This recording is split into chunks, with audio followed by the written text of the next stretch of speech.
Как мне нравится эта новая песня Мьяги. Слышала ее? Это я прям ее слышала, Том, но у нас есть проблема с тобой. Какая? Я люблю Матранга. Да что и вот такое? его последний альбом я не перестаю слушать. Ой, знаешь, Матранг, конечно, он хорош, но вот Мьяги зато покорил весь мир, и в этом смысле он был первым. И, кстати, я думаю, что его опыт вдохновил и Матранга. Это все ерунда, Тома. Матранг еще совсем молодой, у него все впереди, и он уже даже успел выступить на премии Муз-ТВ. Но самое главное, он же популяризирует наш родной остинский язык. Да, этим, конечно, он вызывает глубокое уважение. Да и вообще, какая разница, кто из них лучше? Главное, что они оба осетины. Я согласна, нам есть чем гордиться не только в музыкальной сфере. Сегодня вот такая какая-то традиционная осетинская культура, она так гармонично вливается в современный мир, и мне кажется, это делает нас какими-то такими неповторимыми и не похожими ни на кого. Да, и вот эта гармония отслеживается во всех сферах нашей жизни. И, кстати, наш с тобой внешний вид тому подтверждение. Да, я думаю, да. Прекрасно. Да, кстати, если вы хотите выглядеть так же стильно, как и мы с Альбиной сегодня, то добро пожаловать в шоу-рум «Вещь». Стильно и при этом, знаешь, вот патриотично немножечко, я бы сказала, да? Да, безусловно. Ну что ж, я тогда тебе предлагаю сегодня вот осетинскую культуру внедрить и в наш эфир. Я тебя с удовольствием поддерживаю. Вы смотрите дневное шоу «Канарейки», и сегодня мы будем говорить о моде на осетинскую культуру. Да, ну что же, осетинская культура внесла свою лепту в современную жизнь, и вот такое смешение стилей создает неповторимый образ. Да, но знаешь, что печально, что вот эта осетинская символика, да, ею пользуются многие, но не все знают об истоках. Ну, давай поговорим, я думаю, со специалистом о том, как вот эта культура ассимилируется в современном мире. С нами у нас в гостях научный сотрудник ЦОЭКСИ Эльмира Гутиева. Эльмира, здравствуйте. Здравствуйте, проходите. Эльмира. Нам очень интересно услышать ваше компетентное мнение, да и любительское, наверное, тоже. Как вы считаете, хорошо ли это, что осетинская культура вот так популяризируется тотально, я бы сказала, в современной жизни?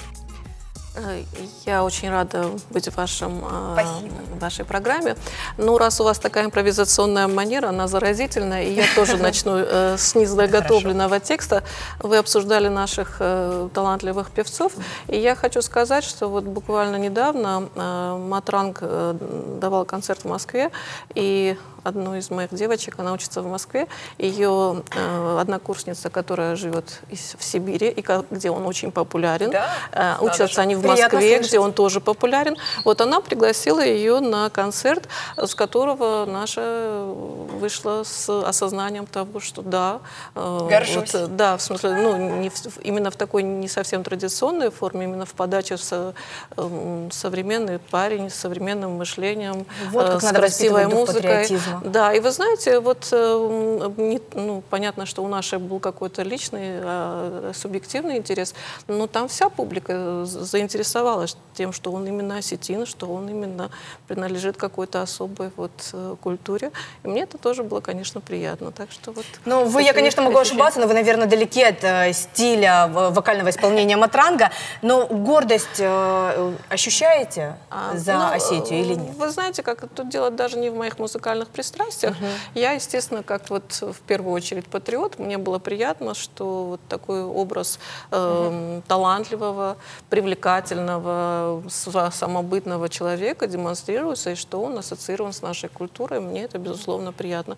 Поэтому я считаю, что все формы такого демонстрации вот, качества высокой культуры очень даже патриотичны и приятны. Ну, конечно. Ну вот вы историки, скажем так, как вы относитесь к тому, что какие-то традиционные вещи, они применяются, ассимилируются как-то вот с современными, да? То есть то, что мы носим принт, ну, символику осетинскую, да, условно, как принт на одежде, да, или мы используем ее там в каких-нибудь аксессуарах или еще что-то. Вот вы это воспринимаете, в принципе, допустимым, вам кажется это?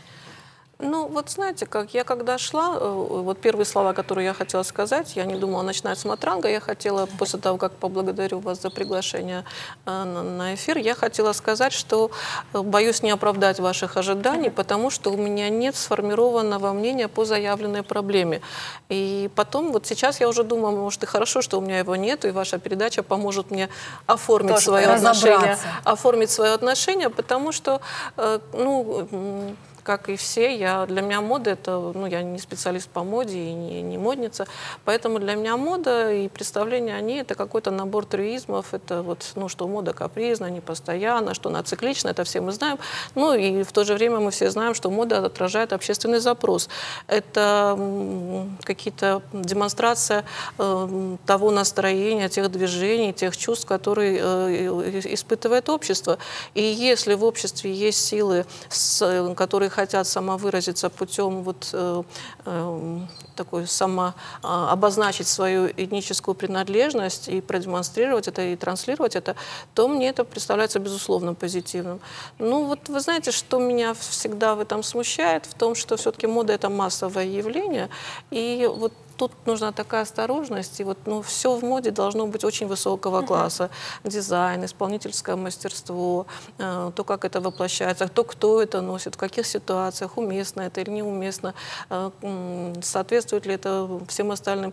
Вы же не можете взять вот отдельный какой-то атрибут, и вот тот же символ, да, сакральный, как-то его прилепить на любую одежду и чувствовать себя осетином. Тут очень важно попасть в интонацию. Вы знаете, вот в этой связи, вот, извините, я за такое личное отступление. Вот когда там одна из наших девочек была маленькая и смотрела фильм «Принц и нищий». И вот после момента, когда главные герои меняются одеждой и местами, соответственно, она, значит, вдруг так разочарованно говорит: а ты знаешь, мама, принц так и остался оборванцем. Ему не идет одежда принца. И вот, знаете, вот это вот меня в этом есть доля правды. Вот если мы все в массовом порядке, или кто-то будет носить вот такую одежду, ну, пусть с элементами этностиля, будет ли это демонстрацией вот нашей этнической идентичности, и будет ли нам это подходить? Тут нужна какая-то вот, ну, очень глубина. Ну да, наверное. То есть я правильно вас понимаю, это использование, к примеру, тех же орнаментов или какой-то графики этнической, это должно быть не просто творчеством, а это должно сопровождаться какими-то глубокими знаниями. Ну, творчество уже сопровождается само по себе. Да, если мы говорим о творчестве в таком... Ну, я говорю про легкий эксперимент. Да. Ну, вот мода массовая. Вот тут, конечно, важно не сбиться. Ну, вот, ну, например, вот я сейчас думаю, где я вижу эти элементы. Ну, предположим, ходон, да, вот Ирон ходон, который вот сейчас мужчины некоторые носят.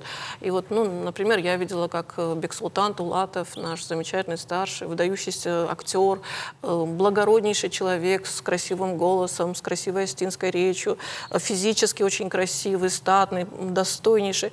Вот когда я вижу, как он в этом ходоне, для меня это органично, красиво, я это принимаю безусловно, потому что это продолжение вот его внутреннего самоощущения. Я это вот на нем считаю чрезвычайно уместным. Ну, а если это вот не так комплексно, то я считаю, что можно ходоны не одевать. Не надевать. Да, надевать. А у меня вопрос такой. Встречали ли мы подобный опыт в каких-то других культурах? Вот вы встречались что-то подобное, чтобы какое-то традиционное совмещалось с современным, и это было удачно? Ну, вот знаете, как, вот одно дело наш внутренний рынок, да, вот мы в своем обществе носим какую-то этноодежду, и мы это опознаем. Но мы можем же выехать за пределы, или к нам кто-то приедет, или мы выезжаем за пределы своей территории, и тогда наша ответственность еще больше повышается, да, что мы демонстрируем, и достойна ли я представлять свой народ и свою страну, так обозначив вот однозначно свою принадлежность. И вот, знаете, я вспоминаю когда-то, вот я несколько таких зарисовок у меня есть, припоминаются.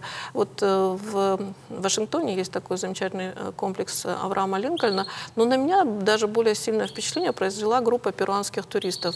Вот они были, вот их было много, они были все одеты в свою национальную одежду, с этими невероятными котелками, вот шляпы, которые отдельно от голов как-то у них находятся. И вы знаете, я на них смотрела с большим интересом. Для меня это был какой-то вот урок этнографического какого-то развития. Или вот в Иране мы были в прошлом году, и там бесподобнейший комплекс Фердауси мемориальный, и там была группа белуджи. А белуджи — это такая иранская кочевая народность, их несколько миллионов, они северо-западные иранцы, то есть достаточно близкие к нам. И вот они тоже были, вот там были только мужчины, они были вот в своих вот этих традиционных одеждах. И вы знаете, вот дело было даже, вот они привлекали внимание не столько даже своей своей одеждой, а тем, как они вот как-то обособленно держались. Вы знаете, у них было вот это вот какой-то, ну даже вызов какой-то, что ли. Они вот были вот представителями своего народа. И вот они мне где-то напоминали вот наших жителей нашего высокогорья, вот этой осанкой, статностью, немножечко такой вот молчаливостью, наблюдательностью, да, вот горделивостью именно, да, спасибо за это слово. Вот, и это было красиво. Но вы понимаете, как я, например, не уточнила до сих пор, возможно, они так были одеты, потому что это их праздничная одежда. Возможно, у них не было вот этой прерывистости в традиции, как у нас, да, вот я, например, моя бабушка, я не помню своих прабабушек, но вот тех старших, кого я помню, из них никто не ходил в национальной одежде. Для меня это вот какое-то не возвращение к истокам, для меня это возвращение, если это действительно активный процесс, то это будет знаменовать какое-то более серьезное наверстывание времени. А вот они, возможно, они по особому случаю, они любят Фердауси, они оделись в самое лучшее, в свою нарядную одежду, как они всегда ходят. И они в ней пришли, и они в ней смотрятся органично. Будем ли мы так смотреться? А интересно, вот наши артисты, наши вокальные исполнители хорошо бы смотрелись в национальной одежде где-нибудь за пределами республики? Я думаю, что они часто используют национальную одежду. Понимаете, в чем дело? Вот то, что вы говорите про артистов, это все-таки сценическое воплощение. Да, это сценичность. Вот как осетинский костюм. Вот наша Изольда Гагичаева, наша великий дизайнер наш, она ведь тоже перевела вот эту культуру вот национального костюма на какой-то новый уровень. Да. Она вот сделала, но мы не можем сказать, что это этнографический костюм. Нет, это праздничный, современный свадебный костюм. То же самое вот сценический костюм. Это не этнографический костюм, это то, как художественно воплощается. Нет, не с элементами, это, как сказать, даже не стилизация, это художественное воплощение. Эльмира, вот мы знаете, к чему ведем? Давайте, ведите. Мы хотели предложить вам посмотреть интересный опрос, потому что мы сами этим заинтересованы. Да. Какие музыкальные предпочтения у жителей нашего города? Было бы очень интересно узнать. Спасибо вам большое за беседу, за интересную информацию. Спасибо. Из осетинских только классику. Там Макоев слушала, а вот современных нет. Матранг, Мияги, Эндшпиль. И все, наверное. Даурова очень люблю. Аллу Хадикову очень люблю. Рустам Джихаев. Например, Эшка Ягуртун. Хорошая песня. Не, я, короче, больше зарубежных песен прикалываюсь, честно. Я очень люблю Мияги, Эндшпиля, Матранга, Амиго. Вот они. Ну, я вот в данный момент сразу не могу как бы на это ответить. У меня их много, я сам ходил тоже на национальные танцы, как бы. И вот, ну, их много, как бы, вот не хочу их как бы называть, вот сейчас скажу одного и сразу нет. На это я затрудняюсь сразу ответить на этот вопрос. Исполнителей осетинских я слушаю моего любимейшего, пусть он это даже услышит, Губиева Эльбруса. Ну и со временем, и Даурова тоже очень обожаю. А потом вот из прежних, конечно, Балаев. Это, конечно, мне кажется, неповторимый. Тайсаев Олег, потом ну, он гармонист, Руслан Зуцев тоже. Но он и поет ведь сейчас. Тара, Мияги. Хадикова. Алла Хадикова. Обожаю просто. Мне кажется, она вообще вот какая-то святая. А потом вот Марина Хутугова тоже очень хорошо поет. Ну что, Тома, узнала новых исполнителей, теперь ты сможешь послушать не только Мияги. А вот мне интересно, любила ли ты в школе историю? Историю? Ты знаешь, я очень любила в детстве фантазировать, поэтому с удовольствием изучала литературу. А вот история – это, конечно, неоспоримые факты, поэтому погружалась в прошлое я без энтузиазма. Я знаю почему. У тебя просто не было такой, знаешь, особенной ручки с интересным орнаментом. Ты знаешь, ручки с орнаментом не было ни у кого. Согласна, но в этом смысле современным школьникам повезло больше. И вот о такой интересной канцелярии с национальной символикой нам расскажет руководитель издательства «Перо и кисть» Анжела Дженикаева, которая сегодня у нас в гостях. Анжела, здравствуйте. Здравствуйте. Вы пришли к нам не с пустыми руками, у вас огромное количество интересного такого. Знаете, в детстве я вот помню тот момент, когда перед школой отправляешься за канцтоварами и выбираешь себе самое красивое, и думаешь, как ты аккуратно будешь вести эту тетрадку. Надо же определиться, да. Анжела, расскажите вообще, как пришла идея создания вот таких констоваров интересных? Добрый день, спасибо, что Добрый пригласили. день. Конечно, я принесла все, что было возможно. Все невозможно, наверное, очень много. А на самом деле идея родилась давно. Хотела сделать, воплотить это все. На самом деле, где-то 3 года назад с известным дизайнером Аркадием Хадзараговым мы выпустили серию тетрадок с изображением Коста. Вот эти, да? Да. Вот сам. И они просто улетели. Мы поняли, что это модно. А улетели далеко? Мне сразу интересно. По всей республике. Да, по всей республике и за пределами даже. Даже за пределы? Да. У нас выкупали их диаспоры. Красота. Москвы, Санкт-Петербурга. То есть пользовались успехом и решили продолжить. Здорово. А как вот родилась такая идея? Ну, идея на самом деле это нужно, наверное, любить Осетию, быть патриотом. И там То есть это способ самовыражения? Да. Вот этого вашего патриотизма. Да. И вот совсем недавно издательство «Перо и кисть» и благотворительный фонд «Артхур» в лице Албегова Артура, это сын главы администрации города Бориса Харитоновича. И вот мы, объединив наши все интересы и возможности, имеем то, что мы имеем. То есть это карандаши, ручки, тетради, альбомы, дневники. Вот карандаши, я вижу, у нас подписаны, да, каждый цвет на осетинском языке, чтобы мы знали, как вот... То есть это такое вот мини-пособие по изучению осетинского языка. И замечательные виды нашего города. Потрясающе.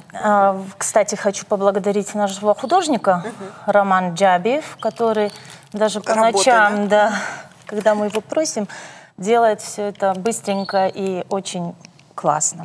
А расскажите, пожалуйста, что вот это такое? Это какие-то мини-экземпляры, очень интересные. Да, это у нас, так как 2019 год у нас признан годом Коста, мы решили сделать такие вот уникальные издания. Это вот первое совместно с научной библиотекой, составитель Ирина Бибоева.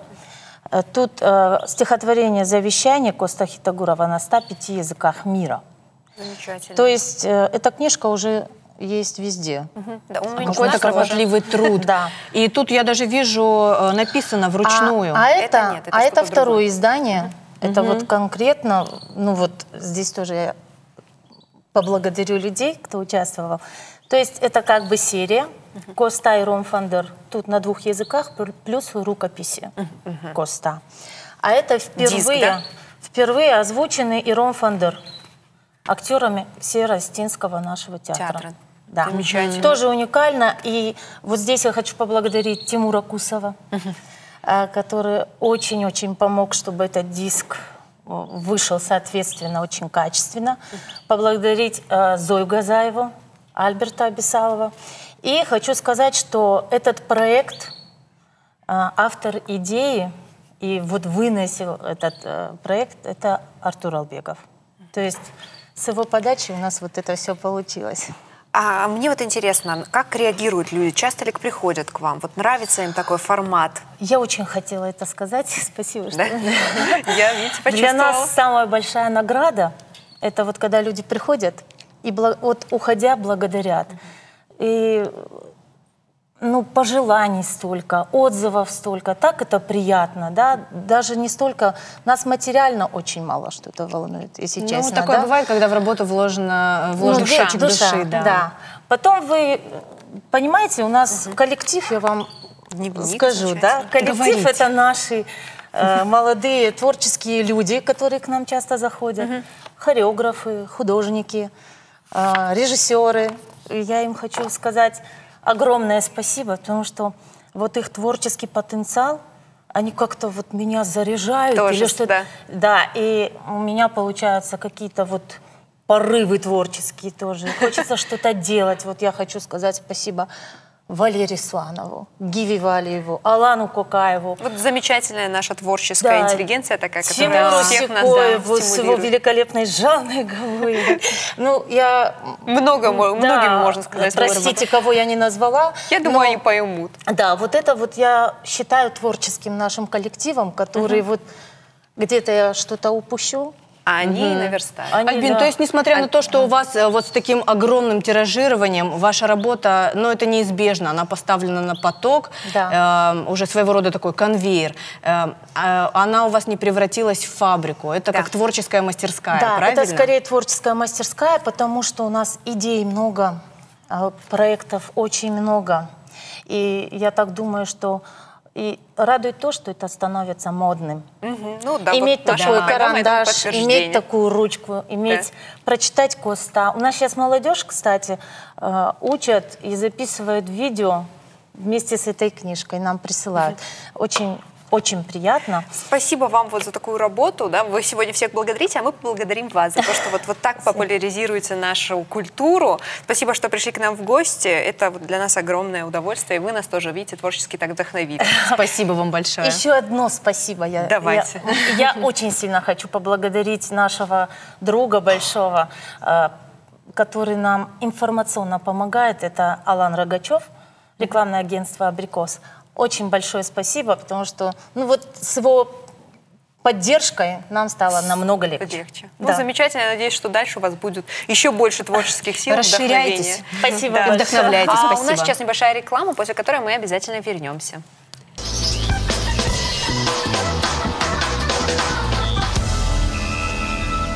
Мы с тобой сегодня, кстати, мы говорим о патриотизме, но мы-то, безусловно, любим свою республику. Да, а вот, кстати, я вот подумала, а как же гости? Вот твоя подруга из Ярославля, ей нравится у нас? Конечно, Тома, кому у нас может не понравиться с такой замечательной фантастической природой? Это да. Она, к сожалению, уже завтра улетает, и вот сейчас она не успела еще купить себе сувениры какие-то в подарки. Все в последний день. Да, бегает по городу в поисках какой-нибудь керамики, колоритных каких-то товаров. Ну, ты знаешь, за сувенирным шопингом, на сувенирный шопинг во Владикавказе можно отправляться не только за керамикой и кинжалами, но еще и за матрешками. Да? Да, вот такой удивительный факт. Ну и давай поговорим о создании и росписи таких осетинских красавиц с художницей Аланой Кардановой. Алана, здравствуйте. Здравствуйте, Алана. У вас такой интересный, необычный, вы создаете такой необычный сувенир, я думаю, непривычный, да, для нашей республики. Как вообще вот такая красавица родилась у нас? Я была в Санкт-Петербурге в одном из магазинчиков с сувенирами. И тогда я увидела вот такие деревянные заготовки. Они были в стилизованных этнических костюмах других народностей. И с тех пор у меня возникла мысль создать нашу остинскую матрешку. Прошло много времени. В одном из магазинов местных художественных я увидела обычную деревянную заготовку. С нее все и началось, я ее приобрела, и с тех пор началась роспись матрешек. Хорошо, роспись – это дело непростое. А как возникают у вас, допустим, эскизы, как появляются? Да, образы, вот какой должна быть матрешка? Я беру, что касаемо нарядов, орнаментов, я беру значение орнаментов, костюмы, допустим, магазине, вот, допустим, из Ольги Гугичаева, все ее знают. Я беру многие костюмы с ее работ, прорисовываю все детали, орнаменты, и создается такая матрешка. То есть у вас получается такое подробное отображение, да, осетинской невесты на форме матрешки. Кстати, у меня вот такой вот вопрос к вам, даже не вопрос, а предложение. У вас никогда не возникало мысли, матрешка – это же уменьшительное слово от имени Матрёна. Да. Вот так как у нас они осетинские матрешки, они, наверное, все-таки не матрешки. Не возникала ли у вас идея назвать как-нибудь, да, вот с национальным именем? Заришка. Заришка. Какие же они матрешки?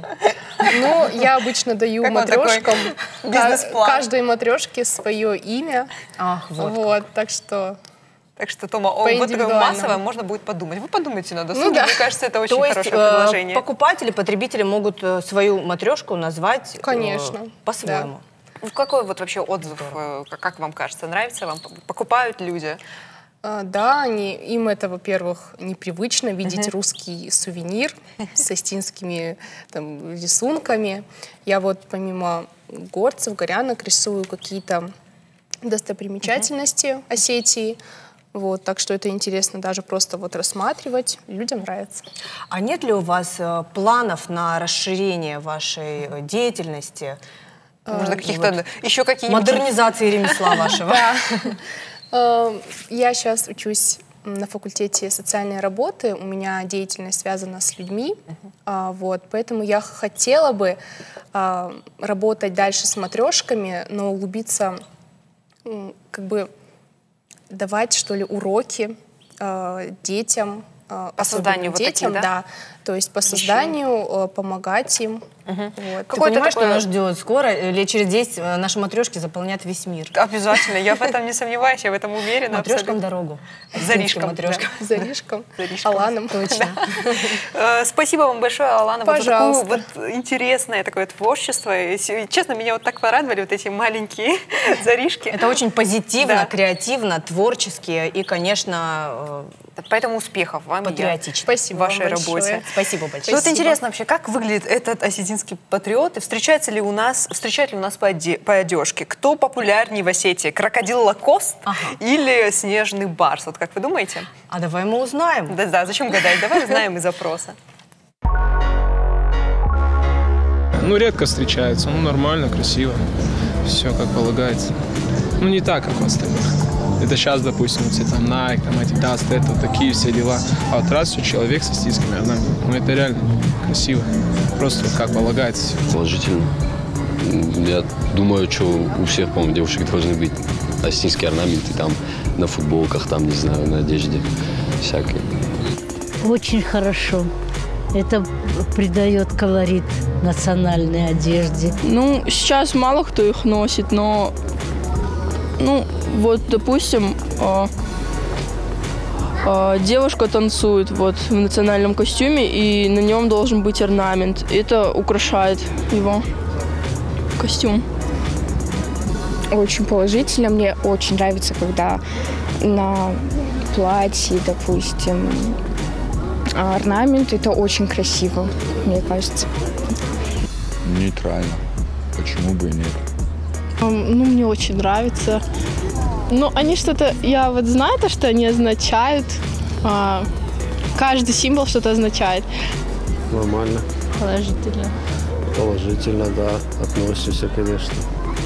Их сейчас, ну, сейчас их просто почему-то стало очень в редкость, оно вошло уже на самом деле. Раньше было те же самые костюмы, их было намного проще, легче достать, там, поучаствовать в тех же самых мероприятиях, где-то что-то. Было намного проще, намного легче. Сейчас они почему-то, вот это все достояние, ну, приходит в дефицит, какой-то дефицит, их очень редко достать уже, как бы. Их, ну, я не говорю, что их становится меньше и меньше и меньше. Альбина, что ты там читаешь? Про музей. Краеведческий? Нет, ты удивишься, но про музей сумок. Он удивилась. находится в Амстердаме, и самая старая сумочка датирована аж началом 16 века. Всего в музее насчитывается более 4000 экземпляров таких вот аксессуаров. Ты знаешь, я думаю, что там явно не хватает одного экспоната. Да? И какого Да. же? Сумки с орнаментом?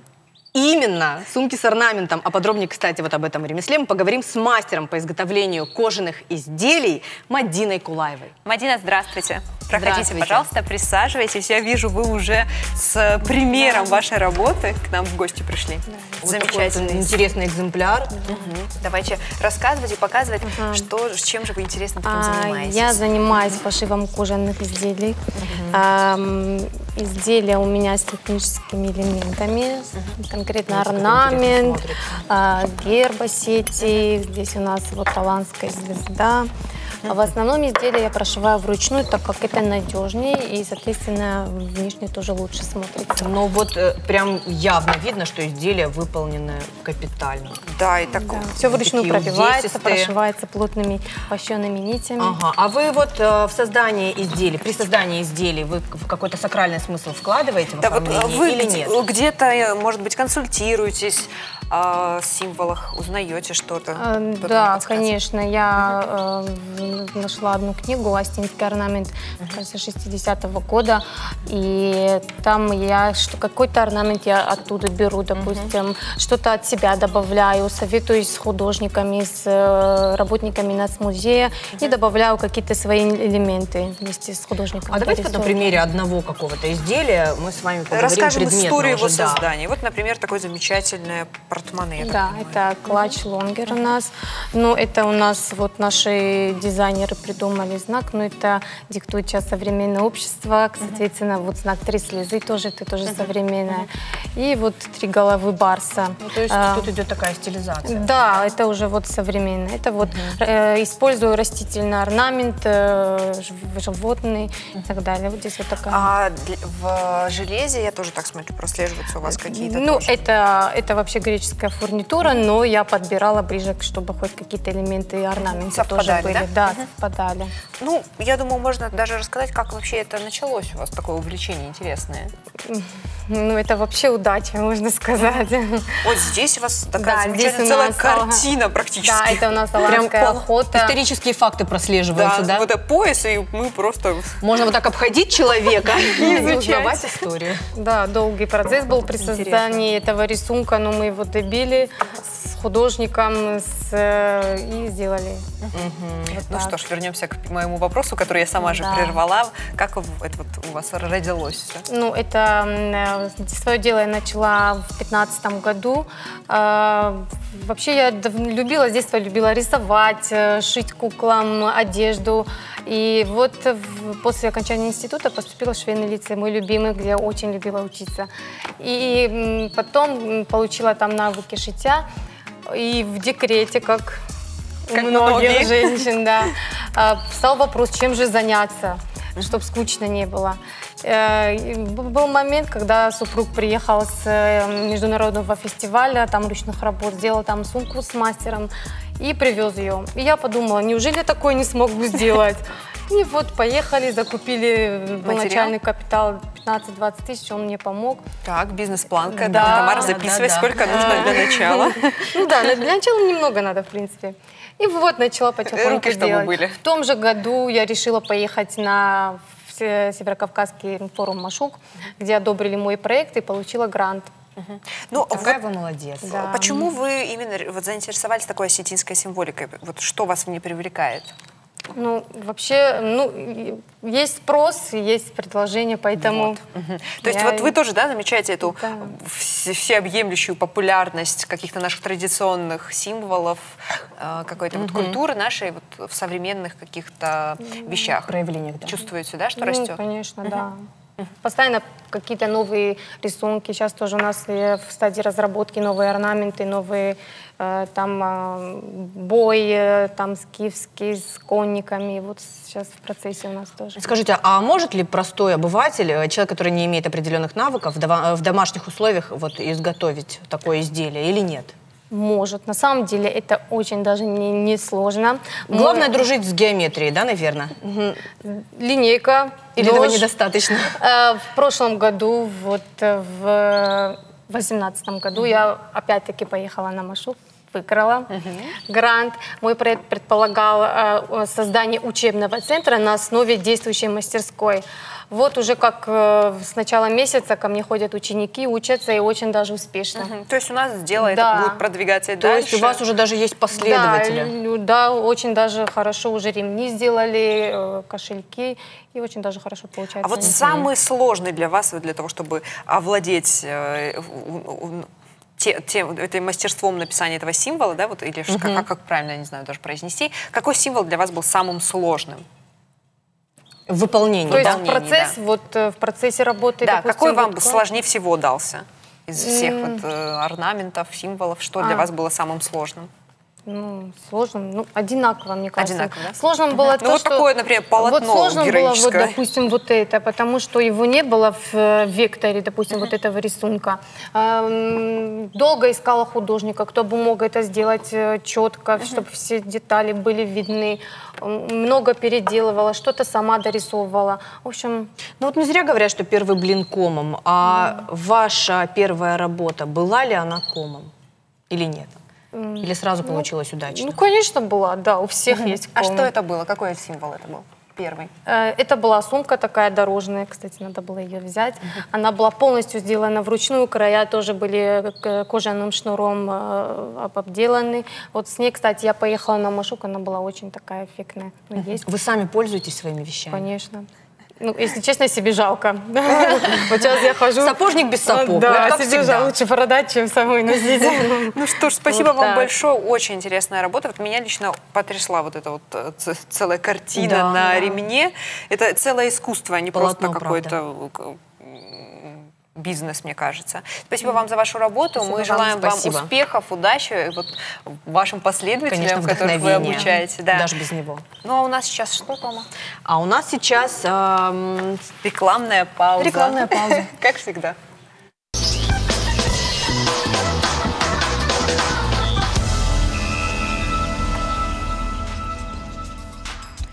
Том, ну с чем у тебя вот ассоциируется Осетия? Осетия, ну, было бы странно, если бы я не сказала, что с пирогами. Конечно, с танцами национальными, с горами, ну и со знаменитым кавказским гостеприимством. Да, и что в первую очередь хочется, когда к тебе приходит гость? Конечно же, поразить его и удивить вот этим замечательным уютом, который царит в доме. Теплом, хорошим настроением, ну и, наверное, удивить какими-то... А вот это все что создает? Вот это настроение, уют, что создает? Детали. Вот. А особенное удовольствие, да, когда эти детали еще и выполнены в каком-то национальном стиле, да, это создает, делает твой дом тоже, опять же, уникальным и неповторимым. Да, я тебе предлагаю сейчас поговорить с Урузмагом Плиевым, который нам расскажет о том, как сделать интерьер современный и аутентичный одновременно. Здравствуйте. Здравствуйте. Вы к нам пришли. К нам сегодня все приходят не с пустыми руками, и нам это очень приятно, интересно. С какими-то изделиями своими. Да, вот вы занимаетесь художественной ковкой, если я правильно понимаю. Да. Вот мне, человеку, который совсем не понимает, что это такое, расскажите, что это такое? Или вот это пример вот этой художественной ковки? Ну, это не пример, потому что ковка, у нее еще сопутствующие такие, как там включается там работа с деревом, со стеклом иногда, и с камнем приходится уже осваивать. То есть, а в основном это металл, его гнут на горячую и делают очень красивые изделия. То есть это такой, как, если говорить, это раньше это по сути какой-то вот ремесленник, да, ну, кузнец? Да, то есть есть ковка, а есть штамповка, то есть понятие. То есть сейчас больше используется, конечно, штамповка, а вот именно то, что вот как раньше ковка, вот это уже как бы редко встречаешь, но я больше как поклонник старинного такого, уже более с огнем работать и получать приятную энергетику. Нам очень интересно, что это. Наверняка это какие-то арт-объекты, которые это, знаешь, вот какой-то культурный определенный смысл, да, ну, да, смысловую нагрузку. Что это? Это часы, коробка для часов. Это просто у меня бывают разные идеи постоянно. И я их воплощаю, и что-то замечательно. Прям магия, спросом. Правда? Здорово. Да, и... Мне интересно, как у вас вот появилась такая идея, чтобы создавать какие-то детали интерьера именно с осетинским национальным стилем. Как это у вас? Ну, когда я начинал эту работу, вот там подсобников в разных организациях, часто всего заказывали там, ну, разного стиля, только не наш. Ну, и потом начал изучать орнамент, стилистику, и ну, на самом деле очень красивый у нас орнамент, и даже намного круче, чем какие-либо другие. И тогда еще, ну сейчас уже часто используют, тогда еще не часто использовали в интерьере. И вот я решил, почему бы нет, потому что тем более я люблю свою нацию, как любой нормальный человек, Остин. И хочется развивать через культуру, то есть хотелось бы, чтобы и в городе в этом стиле, везде в этом стиле, через культуру уже и люди становятся совсем другие, через орнамент, через музыку, ну и через такие более национальные. Но сложно поддаются вот воспроизведению наши какие-то символы, долгая работа, долгая над продуктом? Ну вот здесь я не могу там показать, какие работы есть, на самом деле очень ручные, очень масштабные, крутые работы, их сюда не принесешь. Вот там ворота, например, мебель вот сейчас делаем очень. Я еще смешал стиль лофт с национальным. И получалось... Это, наверное, очень да, интересно вот сейчас скоро уже будет готово. Я и там и дизайн сам делаю, и мебель, летняя кухня будет очень крутая. А, так это будет летняя кухня, да. но такая, наверное, в довольно-таки брутальном стиле. Да, брутально, ну как и есть наш орнамент. Потому А что... куда попадают ваши изделия в основном? В офисы или в жилые помещения?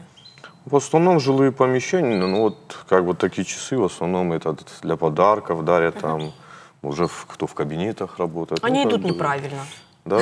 Надо настроить. Надо тогда стрелки повернуть, да. А самая сложная вот за все это время работа какая-то была для вас? Сложная? Или самая, может быть, какая-то интересная? Вам пришлось для этого почитать много литературы, посоветоваться? Да, вот делали в одно святое место. То есть вот даже так у вас? Да, святое место, там подсвечник кованый и дверь. На самом деле, там, если настроения нет, то лучше вообще на работу такую не приходить, где ручная работа. Там и еще зависит там, куда делаешь. Бывает одно и то же изделие, делаешь разным людям, но почему-то одному вообще вот, ну, не идет, а другому вот вообще с легкостью. И то есть такие, как изделия в такие места тоже вот, когда делал, то на самом деле, когда вот не было настроения, я не подходил, не трогал вообще. А вот сколько времени требуется для изготовления таких часов? Ну, это уже наладили как шаблонное, и в день я их там штук 20 делаю. Да вы что? Один я. Уже массовое такое производство. Да. Ну, их уже штук 200 уже раскупили. Особенно на праздники раскупают. А с чего все начиналось? Первый ваш какой-то предмет какой сделали? Первый предмет, это у меня был мангал. Он весит килограмм 100, по бокам бараньи головы в национальном стиле. И тогда разыгрывали гранты по НХП, это национально-художественный промысел Министерства культуры. Ну, я даже не заходя выиграл сразу конкурс, сказали продолжать в этом стиле. И выдали грант на определенную сумму. А он стоял еще, ну, я его поставил потом на продажу, потом его хотели купить тоже, ну, и как-то мне ну, не по себе стало первое изделие. Жалко, я его да? подарил другу на день рождения. Вот. Ну, друг это родной до сих пор человек. стоит, вот такой добротно получился. Ну, потому что не просто мангал, а он с определенной историей. Да. Да. Ну, и там чуть-чуть сакральности я тоже внес в него там. Вот мне, знаете, что интересно? Впоследствии, да, вот пройдет много-много лет, станет ли вот что-то вот из ваших работ каким-то уже, знаете, культурным достоянием, да, вот нашим наследием каким-то? Потому что, по сути, это вот то, что раньше делали своими руками, вот эти все кувшины, которые мы находим сейчас, да, какие-то... Артефактом да, стать, вот, да, каким-то. Потому что вот это какой-то современные артефакты такие какие-то. Ну, если честно, хотелось, это года 2-3 назад, сделать для города что-то как подарок от себя. Вот, хотела сделать на Кирова там фонтан сейчас делать, но там хотела поставить яблоню нартов. Так, и что же вас сдержало, ваше вот это желание? Кто мне помогал, это бывший наш президент Рушагот. Вот, так как-то начали, а потом так случилось и все становилось. Да, но будем надеяться, что в ближайшее время все же это воплотите эту замечательную идею, мне кажется, которая наш город только украсит еще. Больше спасибо вам вот за такую удивительную работу. Я думаю, что впереди у вас еще очень много интересных нас ждет каких-то от вас предметов. Часы это вам в подарок.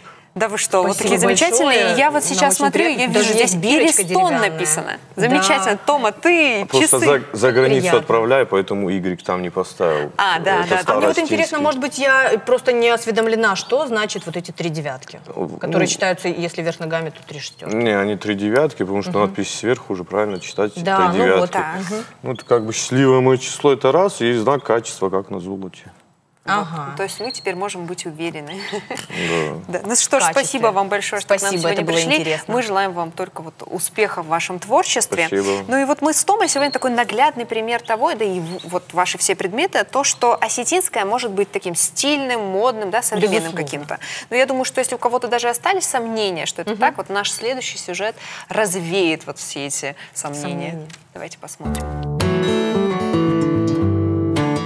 Интерес к национальному среди молодежи Осетии вылился в повышенный спрос на футболки с газырями и нагрудниками. Но не одной лишь термопечатью жива осетинская фэшн-индустрия. Все больше молодых дизайнеров обращают свой взор в прошлое, перенося старинные мотивы на современную одежду. Уже 8 лет в этом дизайнерском ателье создают одежду в этностиле, сочетая современные силуэты с элементами традиционного осетинского платья. Мы вот стараемся делать какой-то один акцент, чтобы это не было чересчур ляписто, чтобы был вот один акцент, сдержанно все, но при этом красиво. Обыгрываем, допустим, за счет новой фурнитуры какой-то, вот, допустим, вот цепь. Ее, конечно же, раньше не было, но орнамент сохраняется, вот осетинский, но за счет новой фурнитуры, вот жемчуга, цепи вот золотистой, оно довольно-таки красиво, современно смотрится.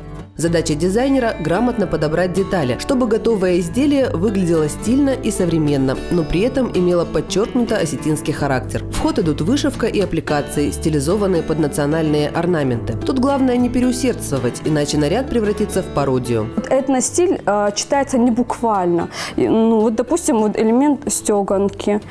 Баска стеганая. И смотрится довольно интересно, но при этом эту вещь может одеть любой человек, не обязательно, чтобы он был осетином. Ему будет просто вещь интересна, и он с радостью оденет. Работа этнодизайнеров – это постоянный поиск нового и тщательное изучение старого. Вдохновение черпают во всем – в книгах, музейных экспонатах, старых фильмах. Изучая традиции, ищут новые интерпретации, экспериментируют с материалами и фактурами. Результат – стильная одежда, которая будет уместна и на празднике, и в обычной жизни. Каким же должен быть образ современной осетинской девушки? Как и века назад, дизайнеры пропагандируют скромность и сдержанность. Когда девушка одевает костюм с национальными элементами, меняется даже ее мировоззрение. Она становится другой, даже выпрямляется осанка девушки. Даже вот есть девочки, которые интересуются, не совсем зная историю, они начинают интересоваться, они начинают узнавать, что означает этот орнамент, то, что нам это приятно. Мы, естественно, рассказываем, объясняем, показываем. Этностиль – интересное решение для тех, кто хочет выделиться из толпы и подчеркнуть национальную идентификацию. Тот случай, когда одежда расскажет, кто есть кто, в какой бы точке мира вы ни оказались. Ольга Абаева, Диана Кабалотти, Сослан Кумаев. Телекомпания «Осетия и Рестон». Том, ну когда я тебя спросила о том, с чем у тебя ассоциируется Осетия, конечно же, в первую очередь ты назвала пироги. И вот какое счастье, что мы можем их есть на завтрак, на обед, на ужин. Как ты представляешь? Как перекус. Точно. Как первое, как второе. И вот... А есть же такие люди, которые никогда их не пробовали. Даже вот сложно представить себе. Да, ну знаешь, я им даже завидую. Ну вот как говорится, они ведь смогут первый раз попробовать и узнать, что такое картофчин, сахараджин. И не просто попробовать пирог, а еще и с легендарным остинским соусом. Да, и вот еще одна сфера, да, в которой в Осетии интересно так совмещается современность и традиционная, это кулинария. Да. И вот я сейчас предлагаю тебе позвать к нам в гости директора Бесланского пищекомбината Руслана Лекова, который нам расскажет, как традиционное остинское блюдо может стать брендом. Руслан, здравствуйте. Проходите, присаживайтесь. Здравствуйте. Вы автор модного бренда, острого бренда. Да. Кстати, острого или нет? Очень острый, это концентрат листьев и плодов перца. Ну вот расскажите, как появилась вообще идея, чтобы этот соус сделать таким массовым производством? Ну, авторство, честно буду говорить, нам не принадлежит. Это продукт, ну, вообще, если говорить об зарождении, это 72-й год. Ну, там даты технологических карт две, 72-й, 68-й. То есть это Бесланский пищекомбинат, это производство, которое такой гигант производственный, был основан еще во времена 60-х годов при таком развитии самом бурном советском перерабатывающей промышленности. И тогда здесь все-таки на национальном пытались козырять. Как и сейчас. Да, и в 70, уже, по-моему, конец 60-х, я сейчас не помню, была запатентована карта технологическая Севжесахтон, классического Севжесахтона. Он вышел на оборот уже такой массовый, на весь Союз. И разработана эта технологическая карта была на базе Бесланского пищекомбината. И технологи разрабатывали, подписывал эту карту заместитель министра пищевой промышленности СССР. И так она велась в производство. В общем, я поняла, если коротко, то запатентовали в 70-х, да, Севжесахтон. А реализовали и распространили... Нет, Севжесахтон — это же листья перца. Подожди, Тома, подожди, не спеши. А здесь это, так сказать, от цивилизованно уже Севжесахтон. Потому что тогда же началась на крупный такой рынок выходить производство уже маринованной черемши. И то есть осетинская маринация, так сказать, национальная маринация в Советском Союзе вышла не просто там на региональный, она в всесоюзный масштаб вышла. И даже стала экспортироваться в страны Прибалтики. И вот черемша, допустим, по-моему, это уже был конец 90-х, нет, конец 80-х, она до сих пор уходила на экспорт в Израиль. Вот бесланская черемша, она уходила на экспорт в Израиль. Когда вот сейчас мы не так давно зашли на производство на базу этого бесланского пищекомбината, так-то эта инфраструктура производственная давно создана. Там бессменный руководитель Марибек Караев этого всего производства. У нас, по сути, благодаря нему не развалилось это ничего, осталось и функционировало. Это, по сути, единственный сейчас пищекомбинат, который действует на республике. Их было в каждом районе. И вот эта вся продукция, она уходила на Запад. И когда мы туда зашли, мы в первую очередь ознакомились с технологическими картами. Ну, нам понравилось только вот именно, так он и назывался, соус нартов. Это такой цивилизованный Севжесахтон. Специально под него было закуплено оборудование, даже разработано оборудование в Тбилисском машиностроительном заводе. Такие вот листья перца измельчаются в вакуумном измельчителе. То есть это специальный измельчитель, который позволяет просто Севжесахтон превратить в пасту. Превратить в пасту, Потрясающе. Да. Его смешивают со сметаной и автоклавируют, стерилизуют. Альбин, ты читала состав? Ну, расскажи. Листья стручкового перца, стручковый перец, опять же, сливки и соль. То есть это вынесет только горячая кавказская кровь. Ну, или все же за пределами нашей республики тоже это? Нет, за пределами нашей республики это тоже есть. Более того, недавно нам приехали из Краснодара, и они попробовали этот соус в Южной Осетии. И они думали, что он производится на юге. И искали именно тропы к производителю. И вышли к нам в Беслан, да. Но производители допускают, что этот соус не всем может подойти. Даже есть такая подсказочка. При желании сделать вкус соуса менее острым, можно добавьте сметану, кефир или классический йогурт. Все предусмотрено. Да. А вот вы ожидали вот такой резонанс, что получит? Честно говоря, вот он не производился достаточно давно. И когда мы попробовали его реанимировать, именно придерживаясь той рецептуре, которая была разработана, мы не ожидали, что такие продажи будут. Мы не ожидали. Вообще реконструкция пищекомбината началась из-за того, что продажи соуса нартов пошли. Вот видишь, как это полезно оказалось. То есть, да, соус нартов на местном рынке выстрелил и повлек за собой реконструкцию всего консервного производства пищекомбината. Вы, я думаю, тоже, все в курсе о том, что вот ведется много разговоров о наших традиционных осетинских пирогах, которые где-то вне нашей республики готовят со всевозможными очень интересными такими начинками. Неожиданными с даже, грибами, да. И поэтому вот в последнее время звучит все больше предложений о том, чтобы сделать брендом, да, осетинские пироги. Вот вы к этому как относитесь и как вы считаете, поможет ли это вот избежать появления таких каких-то необычных вариаций? Ну, я думаю, что, в принципе, классические осетинские пироги все равно останутся, исконными осетинскими пирогами, да, там, как, я не знаю, шампанское, французское, она шампанское, да, какой бы бесланское вкусное шампанское не было, все-таки французская классика, да. Так и, наверное, осетинские пироги, кто захочет попробовать настоящие, будет приезжать сюда. Но мне кажется, здесь вопрос именно... Вот недавно так обсуждалось очень сильно брендирование территории, да, вот мы бренд свой создали. И есть вещи, с которыми ассоциируются, там, грубо говоря, там Российская Федерация. Да, там матрешка, медведь, Калашников, да, там водка та же. А Осетия тоже должна как-то ассоциироваться с какими-то брендовыми вещами. Там осетинские пироги, соус нартов, осетинский сыр. То есть, и это полезно, то есть это ассоциация территории. Пусть она будет ассоциироваться, когда-то был футбольный клуб «Алания». Когда-то было, не знаю, негативный или позитивный фон, была осетинская водка. Сейчас позитивно — это осетинские пироги, это осетинский сыр, это там соус нартов, там вода хорошая. Ну да, правильно. Ну вы как относитесь к тому, что делают пироги с какими-то такими необычными для нас? Ну я консервативно, честно говоря, пристрастий вкусовых. Мне это не очень нравится. Я это То есть это тоже пироги, но уже не осетинские? Может, и этот оцивилизованный, как в какой-то момент стал соус нартов, да, тоже стал как бы пастой.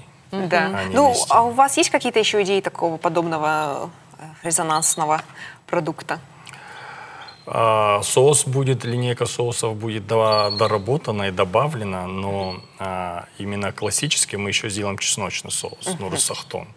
Вот, это будет то, что на следующий сезон выйдет. Ну что ж, я надеюсь, что у вас получится все. Достойную конкуренцию мексиканцам. Да. И вы нам вот просто скажите, как человек, который является одним из создателей, да, такого замечательного соуса, с чем вы нам советуете его вот самое лучшее? А здесь все написано. Все написано. Да, То есть все, что написано, мы все предусмотрели. Вот подается ко всем видам мяса, осетинским пирогам, картофелю, печеной тыкве, хинкалям, хлебу. Может быть использован в качестве заправки для салатов, пасты и бургеров. Ну, все, теперь надо придумать пасту по-осетински. Инструкция по применению. Можно в аптеке продавать. Да. Все осталось создать. Спасибо большое. Было очень интересно. Да, очень-очень. Спасибо, что пришли. Мы желаем вашему вот такому производству дальнейших успехов и удачи. И ждем вот того обещанного от вас соуса. Мы запомним. Все скоро. Спасибо большое. А у нас сейчас небольшая рекламная пауза, а после мы обязательно вернемся.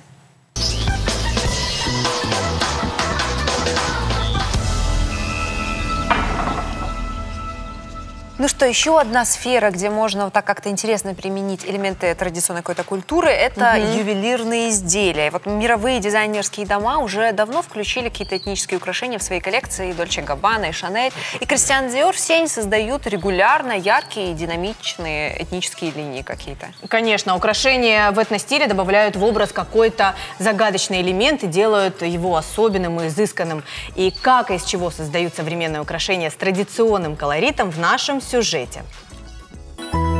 Барсы, три слезы бога, изображение Лактезуара. Эти и другие мотивы то и дело поблескивают на набирающих популярность ювелирных изделиях в осетинской тематике. Спрос рождает предложение. Ювелир Камил Атабаев объясняет такое внимание покупателей подъемом всего национального и интересом людей к своей культуре. У людей есть потребность как бы понять больше, что есть их корни, и как бы больше этому соответствовать, скажем так. Большая часть наших клиентов – это девушки. Вот они заказывают подарки для своих любимых мужчин. В основном, чаще всего, это изображение уаштарджи, или, как девушки говорят, лактезуар. Не менее популярными становятся и обручальные кольца в национальном стиле. Создавая их, Камил Атабаев вместе с коллегами черпают вдохновение из книг по традиционному осетинскому орнаменту. Однако кольцевых дел мастера сетуют. Клиенты не всегда понимают значение тех или иных символов. Такие моменты, видели мы их не раз, что, допустим, люди делают сугубо мужское изделие и ставят на него женский орнамент. Это в корне неправильно. Есть такая скифская богиня плодородия Апи, да, и она в виде орнамента, особенно повторяющегося, ее как бы сложно там увидеть, но на самом деле она там есть, и часто бывает такое, что ее куда-то ставят, вот этот орнамент именно не совсем туда, куда нужно. Пожелания и другие фразы на осетинском языке также популярны, причем делают их чаще всего на латинице. Одни для того, чтобы украшения были актуальны во всех странах, другие же из эстетических соображений, как, например, дизайнер Тимбулат Гуккаев. Его творения также выполнены в национальной тематике, а некоторые из них были созданы под впечатлением от древнего святилища в Галиате. Увидел фрагменты фресок. Даже это не фрески были, а скорее петроглифы, то есть нацарапанные изображения. В какой-то момент я понял, что вот же они, методы воплощения. Их можно сделать в виде украшений, чтобы это было и модно, и стильно, и в то же время имело национальную искорку. Минималистичные работы передают авторскую трактовку представлений о мироздании, при этом оставляют зрителям простор для размышлений. По словам дизайнера, такой способ популяризации культуры поможет сохранить ее. если мы не выведем национальную культуру на современный уровень, не сделаем ее современной и в хорошем смысле попсовой, то есть популярной, модной, то тогда она останется в музеях. Нам надо, чтобы она была в обиходе, чтобы она была на улицах. А это одежда, украшения, предметы быта современного. Украшения в национальной тематике могут удовлетворить вкус любого ценителя. Камни и драгоценные металлы для любителей роскоши, минимализм и легкость линий для тех, кому нравится простота. Однако смысл во всех украшениях один – сохранение и распространение осетинской культуры. Инна Махиева, Игорь Войцеховский, Суслан Комаев, Осетия и Рыштон. Альбина, опять ты в телефоне. Я просто вот листаю ленту в Инстаграме, и здесь у моего друга, у него собака породы Алана Испаньол. Вот он бесконечно просто постит с ней фотографии, он просто души в ней не чает. И это такая, знаешь, царственная собака. Вот на первый взгляд кажется, она очень опасна. Я вообще просто человек, который боится собак. Но на самом деле это такие невероятно добрые создания. Да, они не просто добрые, они еще и... Это порода собак, одна из самых редких разновидностей собак в мире. На Земле их насчитывается всего около 1000, а на исторической родине едва доходит до 100. Да, сейчас в нашей республике занимается разведением собак этой породы, и хозяева очень внимательно следят за чистотой родословной своих питомцев и их здоровьем. И вот сегодня мы сможем подробнее поговорить об этом с президентом Республиканского клуба декоративного и служебного собаководства Натальей Вартанян, руководителем национального клуба породы Алана Испаньол Русланом Кукаевым и хозяином замечательного Максимуса Черменом Куловым. Здравствуйте. Здравствуйте. Здравствуйте. Очень рады видеть вас в нашей студии. Очень вот приятно, да, еще в такой компании. 4-го гостя вместе с вами. А что это за порода? Удивительно, да? Ну, интересно. Давайте начнем с того, что эта порода Алана Испаньол, она редкая. Но, к счастью, у нас в республике начали заниматься серьезно этой породой. И ярким представителем любителей, энтузиазмом по разведению, следящим за чистотой породы, является вот Руслан. Он сейчас немножко расскажет об этой породе. Да, поподробнее. А дальше мы поговорим немножко о воспитании собаки и как нужно с ней вести. Руслан, ну расскажите нам подробнее вот об этой собаке. Какое отношение все-таки она к нам имеет? Почему вот говорят о том, что это такая аланская собака? Ну, само название говорит о том, что она аланская собака. Название произошло от древнего племени Алан, с которыми эта собака прошла по всей Европе и добралась до Пиренейского полуострова, до Испании, где они и остались, эти собаки. И в дальнейшем эти собаки вместе с испанскими завоевателями, конкистадорами взяли 1000 таких собак и направились в Америку. И точно так же в Америке они участвовали в военных действиях с испанцами. И данная порода – это изначально собака-воин. Собака-воин, которая впоследствии уже свое назначение поменяла. Эта собака начали ее использовать в корриде в Испании. Позже, поближе мне к собаке, позже в 1883 году коррида была запрещена, и в последующие 100 лет численность их, конечно, уже упала. И в конце 20 века группа энтузиастов с Испании начала заниматься восстановлением данной породы. В горах Испании они нашли более-менее чистые экземпляры и на их основе начали свою селекционную работу.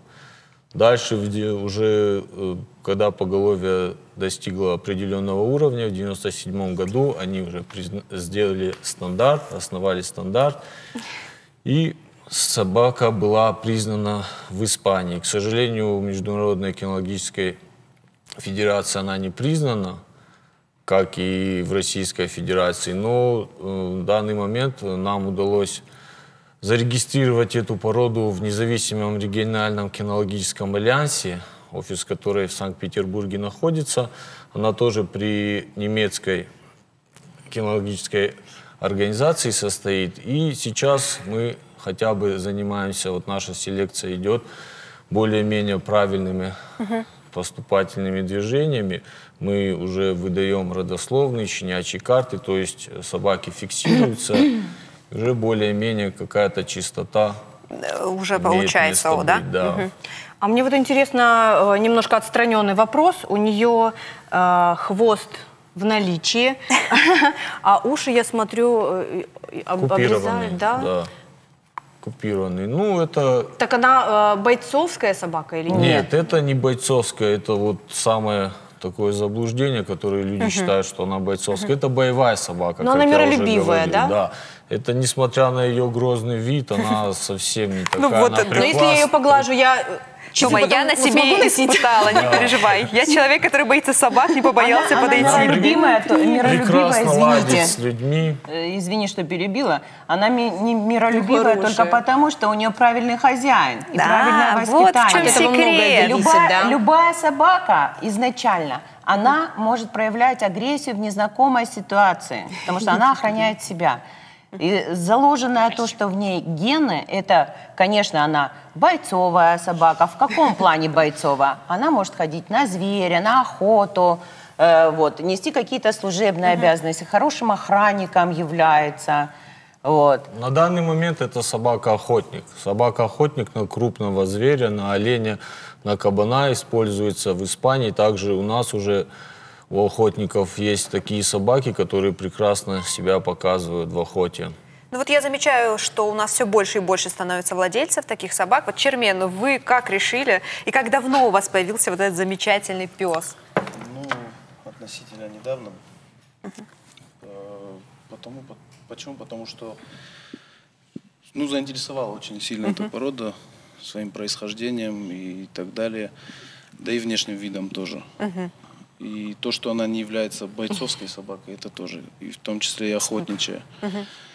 Так как мы с друзьями любим ходить на охоту, планируем их. Это не одна собака, у нас их 5.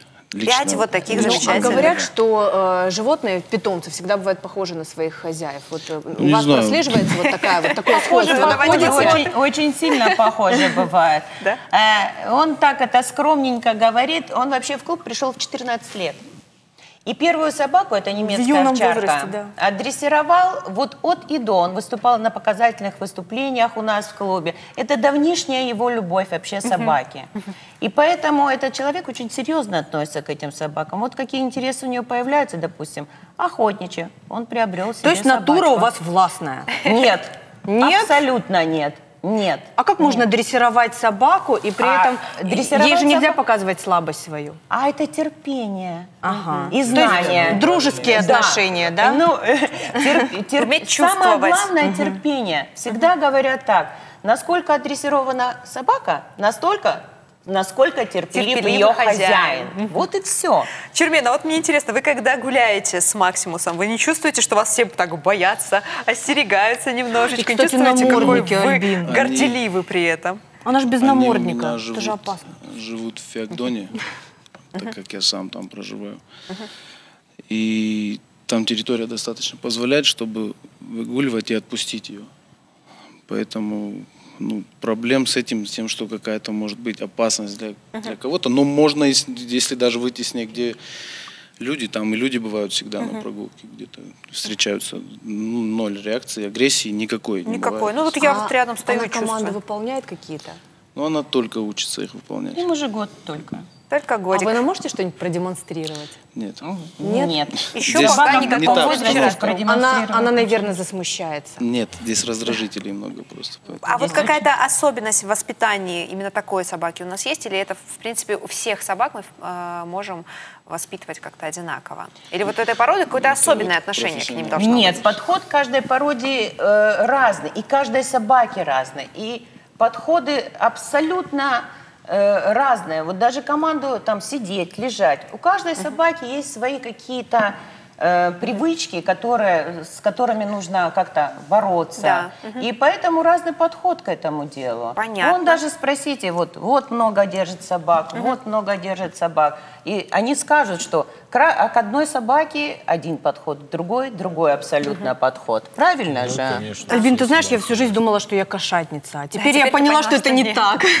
Спасибо вам большое за интересную беседу, за этого прекрасного гостя. Да, я надеюсь, что у нас будет все больше появляться собак этой породы. Вообще сейчас сколько у нас уже в республике насчитывается вот в вашем клубе? Есть какая-то цифра? В нашем клубе около 40 сейчас взрослых собак, и щенков намного больше. Ну что ж, мы будем надеяться, что их будет становиться только больше. Вам спасибо большое, что к нам пришли сегодня. Спасибо Максимусу, что он сегодня был с нами. И вот мы вместе с ним сейчас хотим сказать нашим дорогим зрителям, что у нас рекламная пауза.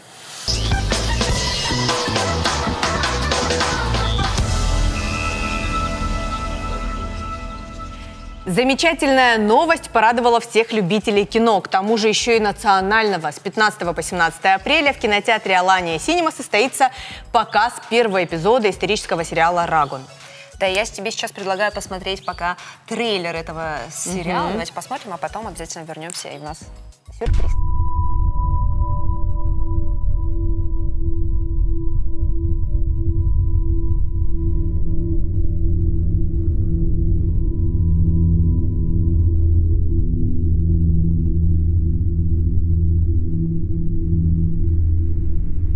Я счастлив, что застал те времена, но опечален тем, что застал их упадок.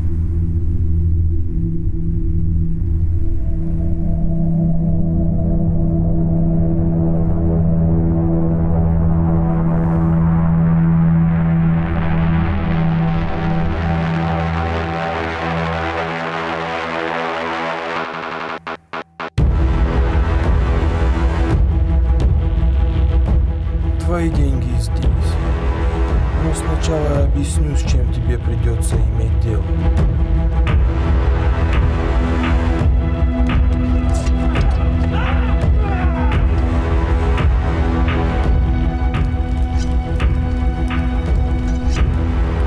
Вассан, твои люди готовы?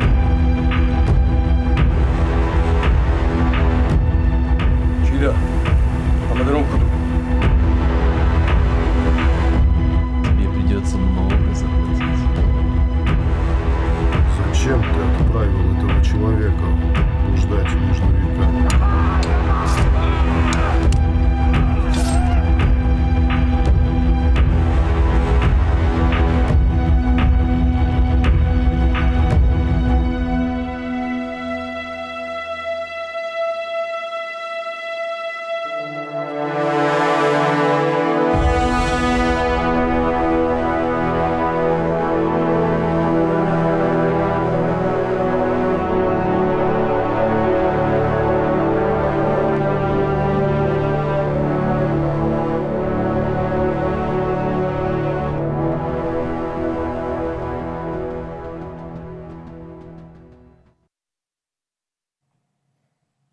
Ну что ж, Тома, у нас с тобой сегодня есть уникальная возможность поговорить с творческой группой, которая трудится над созданием картины. Это режиссер Заур Гапиенко, актер Марат Гагиев, актеры по совместительству сценарист Тимур Гапиенко и актер Аслан Мамуков. Здравствуйте, дорогие друзья. Здравствуйте. Ну, раз у вас такая интересная работа, вот я сейчас смотрела и так, вот, знаете, вот уже попала в эту атмосферу. О чем? Расскажите нам немножечко, вот о чем сюжет. Я понимаю, что вы не можете так спойлерить, но чуть-чуть. Ну, примерно описание могу дать в любом случае. История рассказывает про молодого парня, который из настоящего попадает в прошлое. Он случайно выдает свое желание старичку, который подсел к нему и начал общаться. А это оказался Ваштерджи. И в итоге так получилось, что на следующий день он проснулся уже не на своем диване, не на постели, а проснулся на равнине горной, на которой его нашли уже воины Аланы. Соответственно, в то время, 7-8 век нашей эры, получается, тогда были войны с арабским халифатом. Это исторический факт, но при этом всем наш проект не является исторически научным документом каким-то. Он больше фэнтезийный, исторически там только сеттинг, именно атмосфера вот эта созданная, почему в нее захотелось так попасть, соответственно. Кто-то консультировались с кем-то? Консультировались, да, с Батразом Цугоевым. Это довольно-таки известный человек. И в музее он очень много чего сделал, и сам очень много чего делает по броне, там по очень многим моментам он действительно разбирается. И конкретно занимался раскопками тоже аланских каких-то, какой-то атрибутики. И поэтому он нам помогал в этом. А у меня вопрос к режиссеру. Что послужило основным мотивом для создания такой картины? Мотивом вообще для меня послужили и слова старших, которые тоже очень много говорят за Гдау, за подобные вот, наверное, даже основополагающие моменты осетинской культуры, так как они в себе содержали элементы именно конкретно закона для жизни на территории Осетии, Алании и так далее. Также я изначально я делал игру на компьютер, на приставке, но, к сожалению, так как команда нормально не собралась, в итоге я сам на себе это все вывести не смог. Хотел привести игру к сериалу. И уже потом с фан-базой со всего мира запускать проект первого сезона. Кстати, как вы команду набирали? Команду набирал так, что... Какой-то кастинг актеры проходили? Да, как это так происходило? кастинг проходил. Кастинг нам помогли провести ансамбль «Артхурон». Он тоже уже здесь бывал на Ириштон ТВ. Георгий Бестаев, его руководитель. Безмерная помощь была оказана им нам. И даже зал предоставил для того, чтобы провести кастинг. Соответственно, мы, когда начали подготовку к съемкам, заодно и сразу провели кастинг. Он проходил в 2 этапа. Изначально импровизация. Просто все, кто желал, могли прийти и попробоваться. А какие были основные критерии набора? Какие-то, может быть, какая-то характерная, выразительная внешность, внешние данные или, может быть, талант? Я убежден, что внешние данные не настолько важны, но при этом всем на камере, в принципе, надо выглядеть всегда достойно. Ну да, конечно. И поэтому мы выбирали таких внешне подходящих людей, типажи, похожие на именно древних каких-то наших предков. Плюс также я смотрел на то, как люди драматургией проникаются вот той или иной ситуации, которую я им давал на импровизацию. Это по системе Вахтангова делалось. И, соответственно, второй этап, это уже когда мы давали какие-то слова, и они уже пробовали конкретно со словами. И так, да, и разбирали мы уже персонажей уже для них. Ну вот у меня такой вопрос к Тимуру и Аслану. Это для вас первый опыт такой актерской игры, или вы уже себя пробовали где-то? Да, первый это опыт. Ну и как? Расскажите. Впечатлили вас съемки? Вот как вообще они проходили? Ну, конечно, все было сложно, и тем более я не имел возможности отрепетировать это все. Как-то все было это быстро сделано. Я причем не изначально к ним присоединился, можно сказать, в самом конце. В процессе, да? Практически в конце. Да, да и вообще я с ребятами познакомился, так что следил за ними в Инстаграме. Как бы я понимал то, что они работают на чистом энтузиазме, никакой поддержки. Но я, в свою очередь, хотел как-то помочь им. Обратился. Я люблю по горам поездить, погулять. То есть для вас это было очень приятное с полезным совмещение? Да, путешествие. Да. Съемки проходили у нас в горах, да? Да, они вообще во всех районах проходили. И собираемся продолжать точно так же. Ну вот расскажите, я так понимаю, одна серия пока снята, или вы уже сняли Одна серия снята, это пилотный эпизод. Естественно, по качеству он может уступать голливудским каким-то блокбастерам, но мы стараемся увеличить это качество и, соответственно, призываем людей понять ситуацию, что это пилотная серия, которая показывается в кинотеатре. Такого не делала даже «Игра престолов». Да, это, мне кажется, мне вот еще для нашей республики значимое очень событие. Вот мы заметили, в картине сцены боя прослеживаются. Да, сцены боя, вот костюмы, кто помогал на Да, и были ли у вас замены какие-то, каскадеры, да? Это вообще интересный вопрос. Или все трюки выполнялись? Изначально, как я уже сказал, все мы делали сами, мы провели сбор средств. Просто в интернете у себя выставили то, что мы собираем деньги на съемки, соответственно, на подготовку к съемкам. Мы собрали какую-то определенную долю средств, но это было там 45 тысяч рублей, может быть. И сразу приступили к созданию доспехов. С костюмами нам помог ансамбль «Артхурон». И как-то что-то мы где-то переделали костюмы, их там сделали из черкесский курат, например. То есть были какие-то моменты, работали все вместе.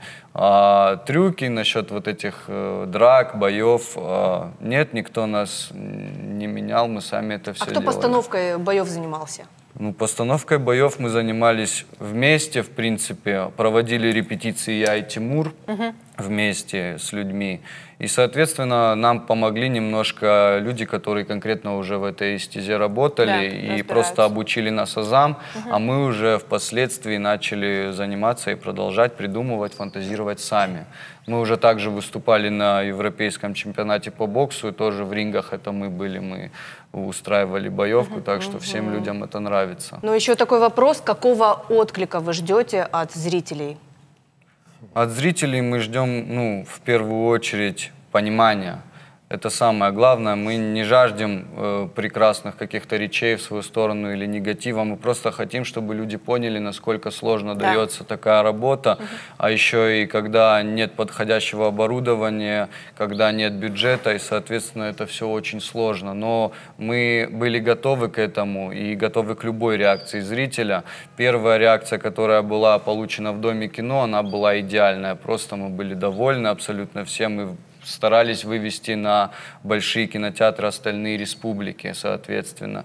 И я подал документы в Москву, в Министерство культуры, в Госфильмофонд, и мы получили прокатное удостоверение на меня, получается, на мое имя. И мы можем сейчас прокатывать наш фильм в любом кинотеатре Российской Федерации на законных основаниях. И я надеюсь, что вы вот все-таки сможете до конца довести свою работу. Мы желаем вам удачи и успехов. Первопроходцы, можно И обязательно сказать. сходим с Томой посмотреть вашу... Спасибо Это непременно. большое. Спасибо большое. Мы уверены, что у нас все получится, и что мы пройдем все эти трудности, и в Осетии появится кино. Мы вас будем поддерживать, верить Спасибо. и аплодировать. Спасибо. Ну, мы с тобой, с Тома, начали сегодняшний эфир с чего? Со спора музыкального, да? Я знаю, к чему ты ведешь. Да, ты знаешь уже. Вот мы говорили о Матранге, о Мияги, которые популярные исполнители, но они вот пошли чуть-чуть дальше, вне нашей республики. А есть исполнители, которые популяризируют наш язык вот тем самым, что совмещают вот современную музыку и наш родной язык. То есть вот такой один вот синтез из таких, происходит, да? Да, уникальных людей — это Сослан Агузаров, который сегодня к нам пришел в гости и подарит нам свою замечательную музыкальную композицию.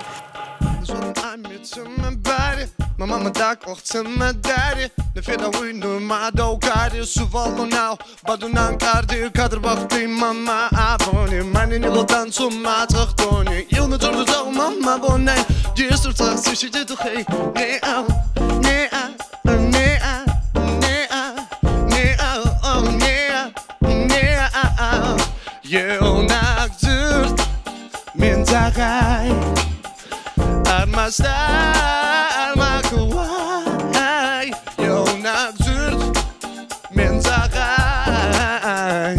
I'm a stir my Kauai, I'm a stir my Kauai, I'm a stir my Kauai. Don't know me rata, rana ba ba ba. Don't know me rata, rana ba ba.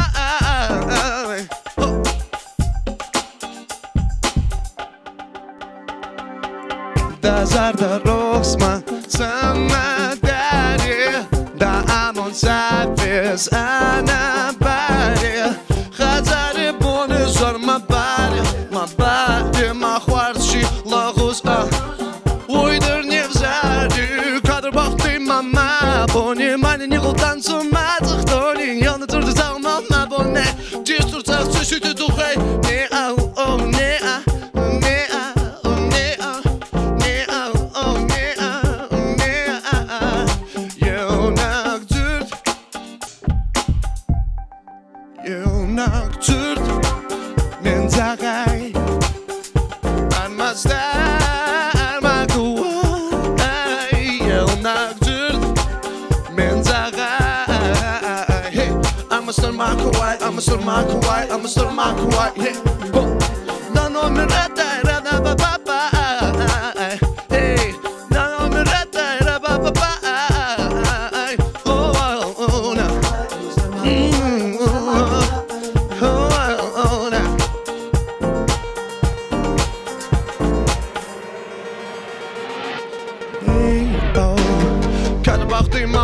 тобой 많이 고든 좀 맞서더니 Я на твердо загумал найди сердца слышите духай